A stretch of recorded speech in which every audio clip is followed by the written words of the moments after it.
हाँ सोनिया, मुझे पता है कि मैंने तुमसे वादा किया था कि मैं आऊँगी। लेकिन यार तुम मेरी हालत समझने की कोशिश करो।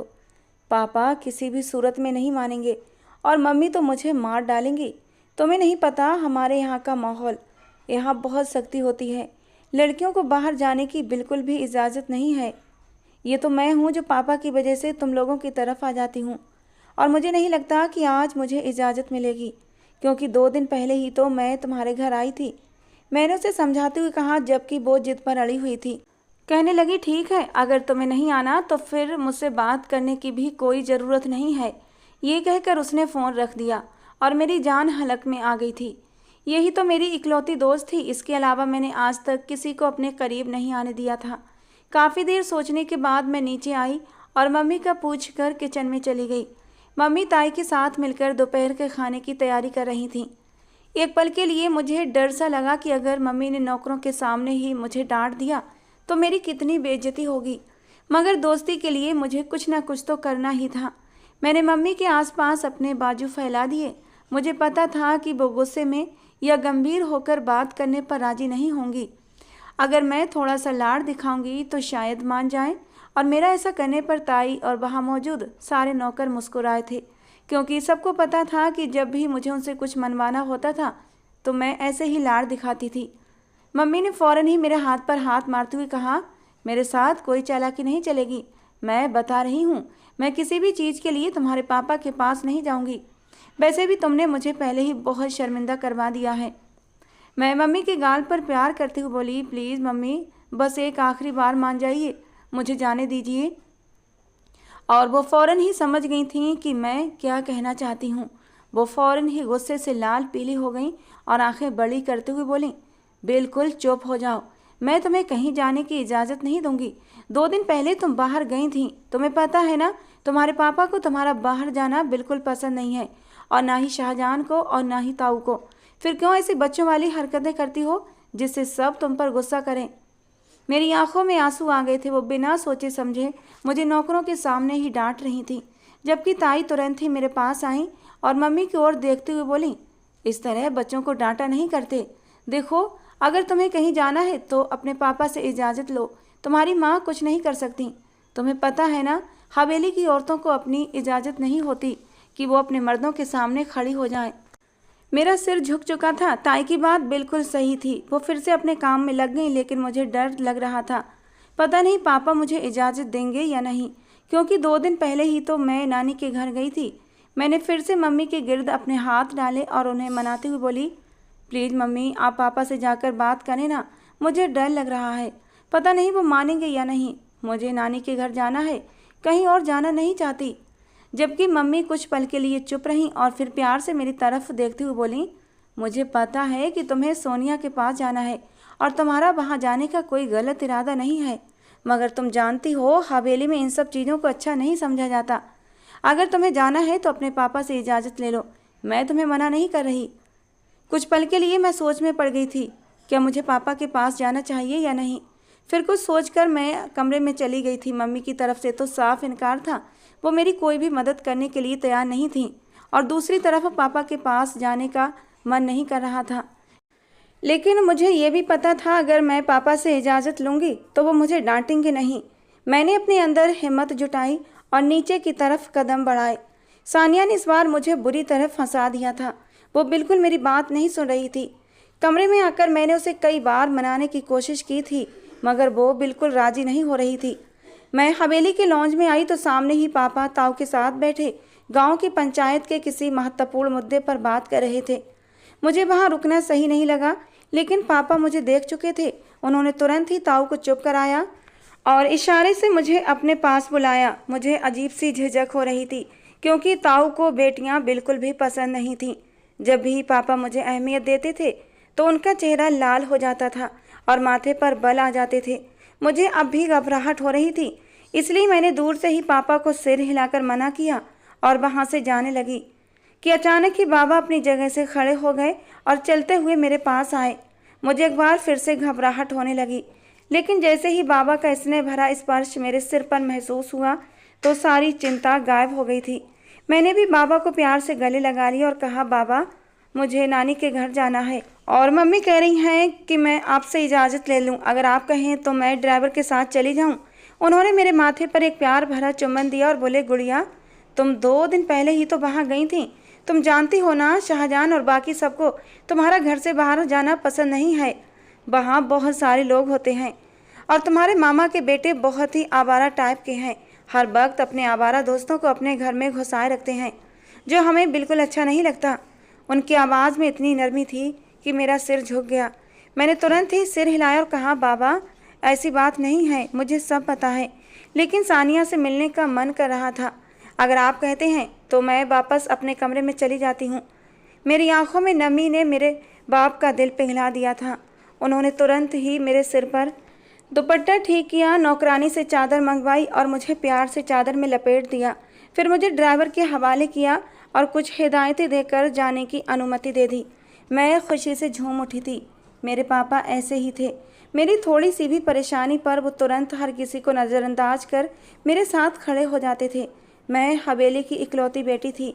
हमारे यहाँ एक मान्यता थी कि हमारे घर में बेटियाँ पैदा नहीं होती थीं, लेकिन मेरी माँ बहुत धार्मिक थी, इसलिए शायद अल्लाह ने उन्हें बेटी का तोहफ़ा दिया था।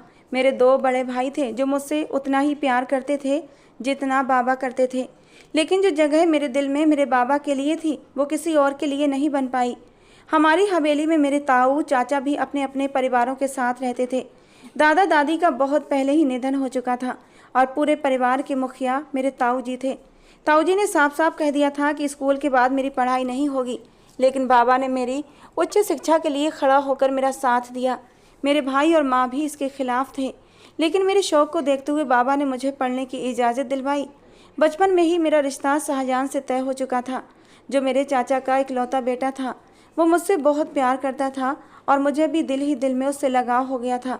वो बेहद हैंडसम था और हमारे पूरे गांव में हमारे हवेली के मर्दों की चर्चा थी। मेरे ताऊ को तो पंचायत में सम्मान के साथ बिठाया जाता था। रात को जब मैं नानी के घर से वापस आई तो हवेली में कुछ अलग ही माहौल था। ताऊ जी गुस्से में थे और मेरे बाबा, माँ और दोनों भाई सिर झुकाए खड़े थे। चाचा और शाहजहान के चेहरे पर भी गुस्सा दिख रहा था। मेरी चाची और ताई भी चुपचाप खड़ी थीं। मुझे आते देख सबकी नज़रें मुझ पर आकर जम गई थीं, क्योंकि ताऊ जी जिस तरह मुझे देख रहे थे मुझे डर लग रहा था। ज़रूर मेरे नानी के घर जाने पर सब लोग नाराज़ थे और मुझे इस तरह देख रहे थे। जैसे ही मैं घर में दाखिल हुई मेरी माँ मेरे पास आने लगी, लेकिन बाबा ने उनके और मेरे बीच में आकर खड़े हो गए। उन्होंने सबके सामने मेरे सिर पर हाथ रखा और मुझे कंधे से पकड़कर मेरे कमरे तक ले आए। मेरे माथे पर एक चुंबन दिया और कहा, जब तक मैं न कहूँ कमरे से बाहर मत आना, आराम से सो जाओ, कल तुम्हें कॉलेज भी जाना है। मैंने सिर हिलाया और सबको एक नज़र देखकर कमरे में चली गई। मुझे नहीं पता था कि बाहर किस बात पर हंगामा हो रहा था, लेकिन मैं कुछ आइडिया लगा चुकी थी कि ज़रूर ये नानी के घर जाने की वजह से हुआ था। आधी रात को अचानक मुझे भूख लगी तो मेरी आँख खुल गई। मैं बचपन से ही भूख के मामले में बहुत कमज़ोर थी। अब भी मेरा मन कर रहा था कि मैं तुरंत बाहर जाकर कुछ खा लूं, लेकिन बाबा ने कहा था जब तक वो ना कहें मैं कमरे से बाहर ना आऊं। यही सोचकर मैं कमरे में ही बैठी रही। करीब आधा घंटा हो चुका था, लेकिन भूख मिटने का नाम नहीं ले रही थी। मैंने सोचा था कि कुछ देर बाद खुद ही सो जाऊंगी, लेकिन ऐसा नहीं हुआ। भूख और भी बढ़ गई थी। अब मुझसे बैठा नहीं जा रहा था। मैंने सिर पर अच्छी तरह दुपट्टा लिया और कमरे से बाहर आ गई। पूरी हवेली अंधेरे में डूबी हुई थी। एक पल को मुझे डर लगा, क्योंकि मुझे हमेशा से अंधेरे से डर लगता था। मैंने चारों ओर देखा, सबके कमरे बंद थे, यानी सब लोग सो चुके थे। मैं धीरे धीरे चलती हुई किचन में पहुंची और वहां की लाइट जलाने की कोशिश की, लेकिन शायद लॉन्ज और किचन का स्विच बाहर से बंद कर दिया गया था, इसलिए वहां लाइट जलाने से भी रोशनी नहीं हुई। मैंने चांद की हल्की रोशनी में ही कुछ खाने की कोशिश की कि तभी पीछे से कुछ गिरने की आवाज़ सुनाई दी, लेकिन अचानक ही किसी ने मेरे मुंह पर रुमाल रख दिया और मैं बेहोश होकर उस आदमी की बाहों में लटक गई। आखिरी वक्त में बस मुझे एक ही आवाज़ सुनाई दी थी, जो कह रहा था कि अब तुम्हें मुझसे कोई जुदा नहीं कर सकता, तुम्हारा बाप भी नहीं। और उसके बाद मुझे कुछ भी होश नहीं रहा। जब मेरी आँख खुली तो मैं अपने कमरे में ही थी, लेकिन मेरी हालत बहुत ख़राब थी। मेरे कपड़े कई जगह से फटे हुए थे और मेरी स्थिति बहुत दर्दनाक थी। अचानक मुझ पर फिर से बेहोशी छाने लगी और मैं दोबारा से अपने होश खो बैठी। मुझे कुछ भी याद नहीं रहा। दोपहर के समय मेरी माँ ने मुझे झकझोर कर उठाया।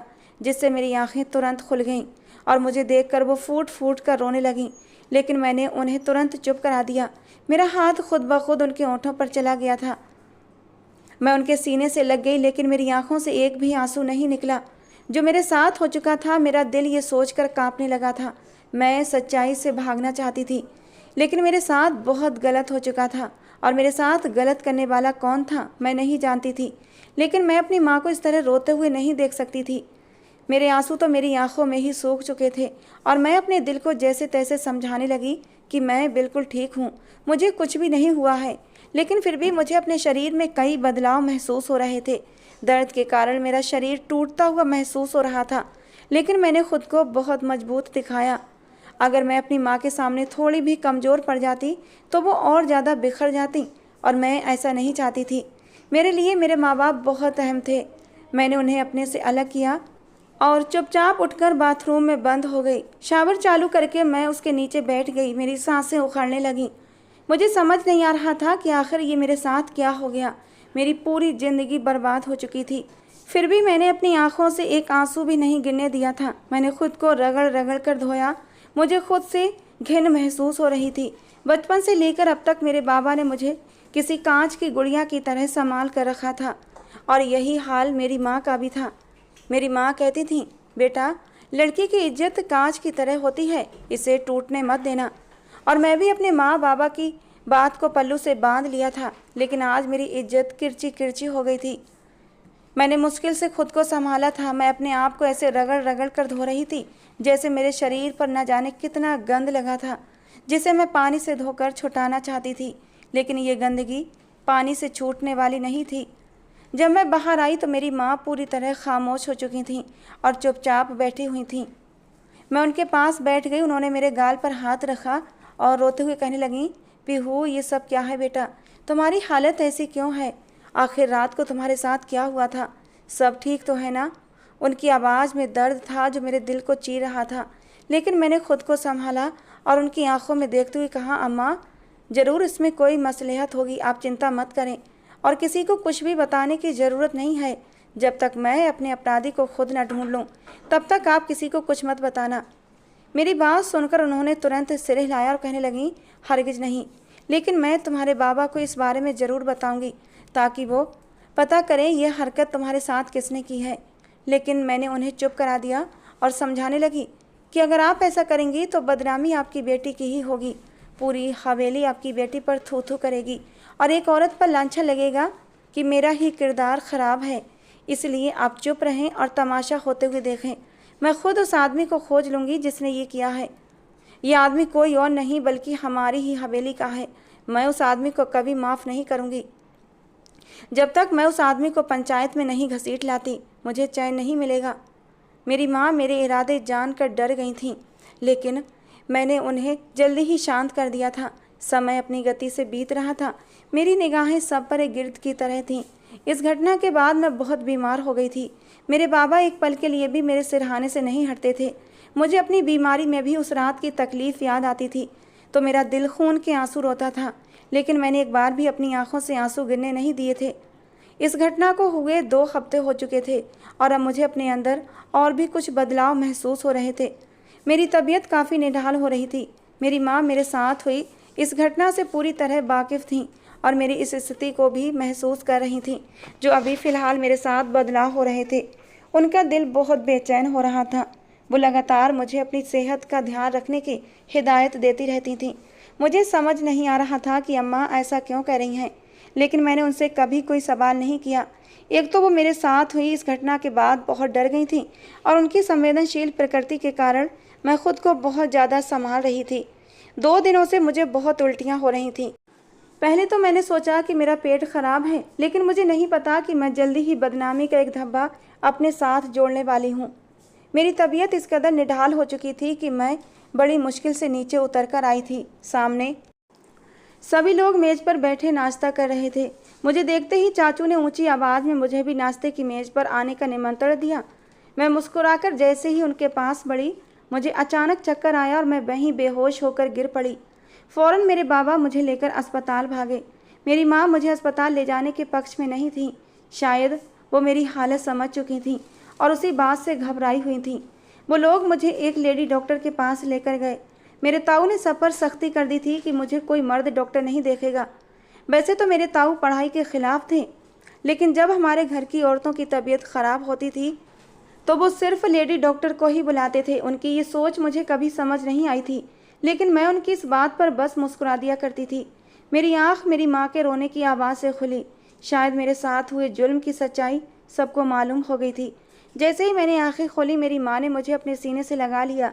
वो रोते हुए कहने लगी, जिस बात का मुझे डर था वही हो गया पीहू, हम बर्बाद हो गए। तुम्हारे बाबा किसी को मुंह दिखाने के लायक नहीं रहे। उस दरिंदे ने हमें पूरी तरह तबाह कर दिया।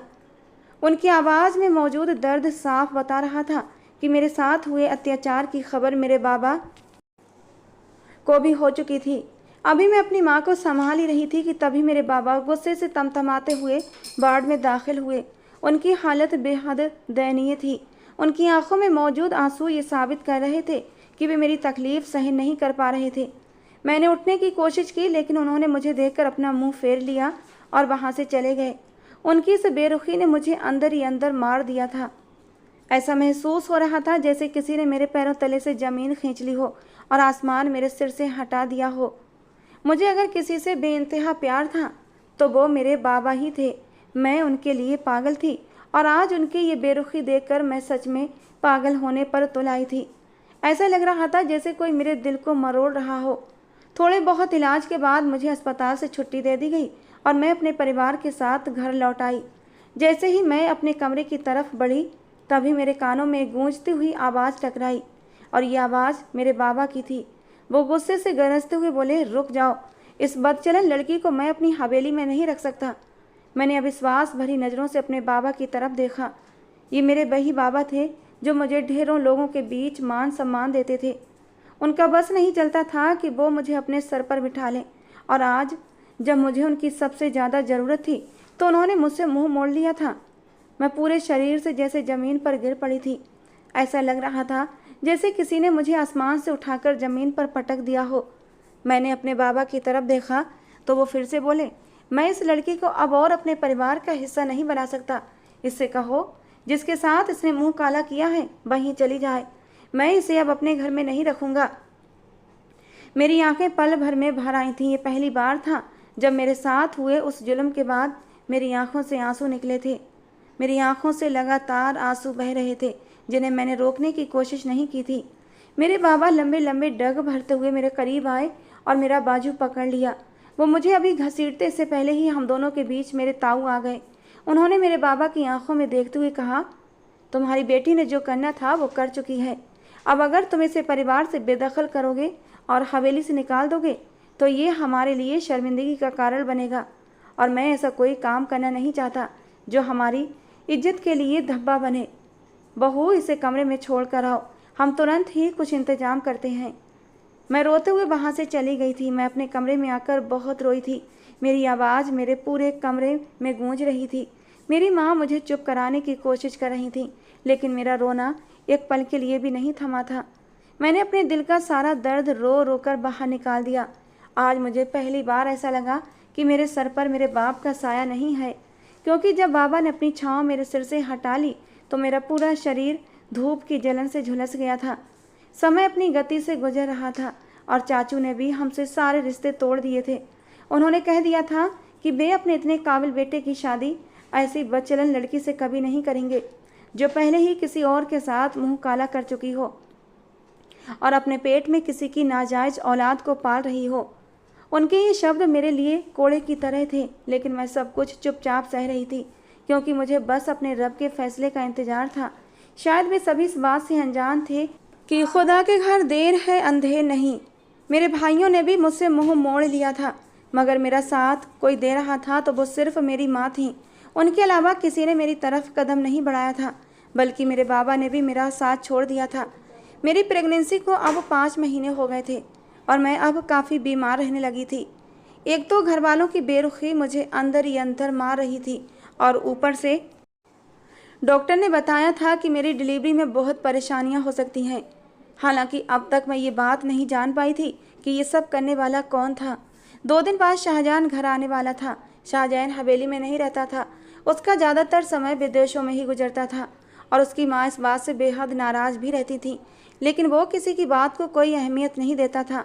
वो काफ़ी शौकीन और चंचल टाइप का लड़का था, जिसे शहर और उसकी चहल पहल बहुत पसंद थी। मुझे एक और डर भी था कि जब मेरी मोहब्बत को मेरे इस हादसे के बारे में पता चलेगा तो उसका क्या रिएक्शन होगा। उसने कभी मुझसे ये तो नहीं कहा था कि वो मुझसे मोहब्बत करता है, लेकिन उसकी गहरी निगाहें मुझे सब कुछ बताने के लिए काफ़ी थीं। मेरी चाची ने शाहजहां तक ये बात नहीं पहुंचाई थी। उनका कहना था कि जब उनका बेटा वापस लौटेगा तो वो खुद अपनी मोहब्बत का अंजाम देख लेगा, और मैं भी यही समझती थी। लेकिन कोई नहीं जानता था मेरा आखिरी सहारा वही बनेगा।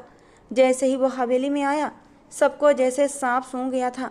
उसने सबके साथ मुलाकात के बाद सबसे पहले मेरा ही जिक्र किया था कि पीहू नज़र नहीं आ रही।